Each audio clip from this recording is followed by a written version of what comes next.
Hey guys, welcome to my game reviews, and today we'll be looking at what is technically the final installment in a long-running series of fighting games, that being Asuka 120% Burning Fest Final for the PlayStation 1. So right off the bat, I'm going to give you this story.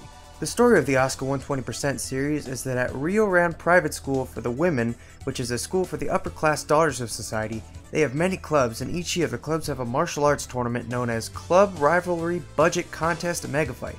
Whoa, just rolls right off the tongue. Well, at this tournament, a member of each club fights to be the best. What a cool setup. Why doesn't my school do this?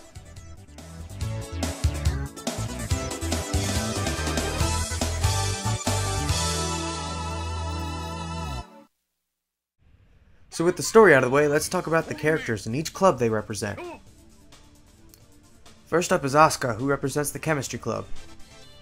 Then Kumi, who represents the Gymnastics Club.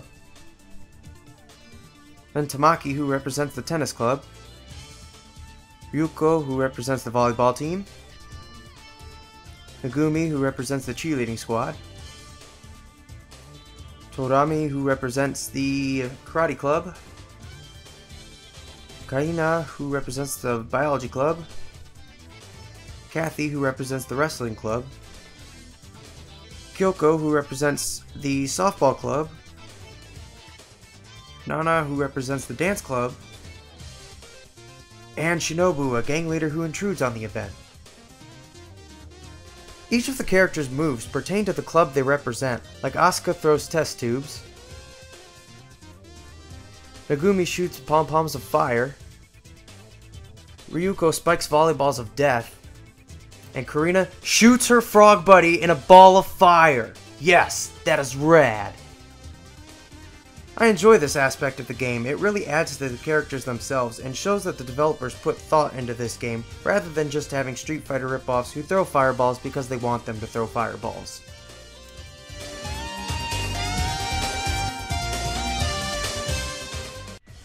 Now to the gameplay. This game plays fantastically. You don't have to be good at fighting games to play this game and feel as if you're dealing massive damage and heavy-hitting blows. Sure, doing the typical Street Fighter button combos does do moves, but you don't have to rely on them to win the match. Also, this game has a really nice way of evening out the fight if you're getting beat.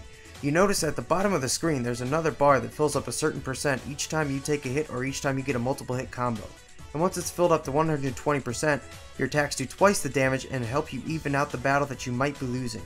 But in this game, don't expect to knock out your opponent in 30 seconds to win the round, because that doesn't usually happen. Though it may seem you're dishing out tons of damage, you usually deal a small amount, so expect to have the timer run out on you before you KO your opponent.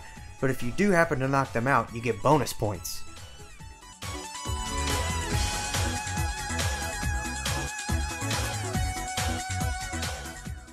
The graphics in this game are beautiful. All the character sprites are drawn tremendously well. The levels are nicely detailed, although the onlookers in the background are kind of a pastel wash that kind of clashes with the well-colored backgrounds, but this might have been done to make them stand out more. Also, all of the attacks look very cool and flashy. I really think this game holds up extremely well today because it didn't give in to the 3D craze at the time. Thus, the graphics look crisp and beautiful almost 15 years later.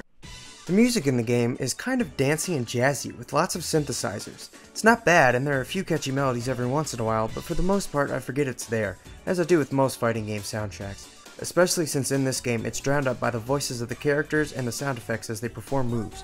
But there is a decent song for the intro where you get a small profile of each character where it reveals everyone's bust size. Stay classy, Japan.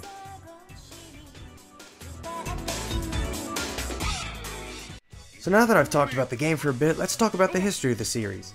This series had 8 installments plus 1 ROM hack and lasted from 1994 to 2002.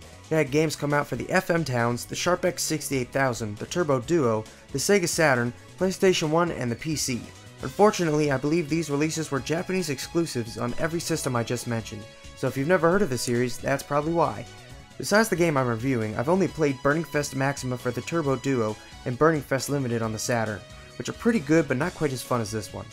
For the most part, this series was created by 3 people. It was programmed and designed by Masatoshi Imaizumi, scored by Keiichi Yanao, and sprite work was done by Aoi Nanase. Some of these guys also worked on another series of games that I will get around to reviewing one of these days, that being the Makaruna Makendo series or Kendo Rage series.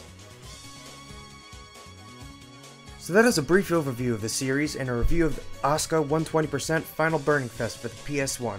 I think this game is one of the finest fighting games for the PlayStation 1 with a ton of replayability with story mode, survival mode, arcade mode, and of course versus mode.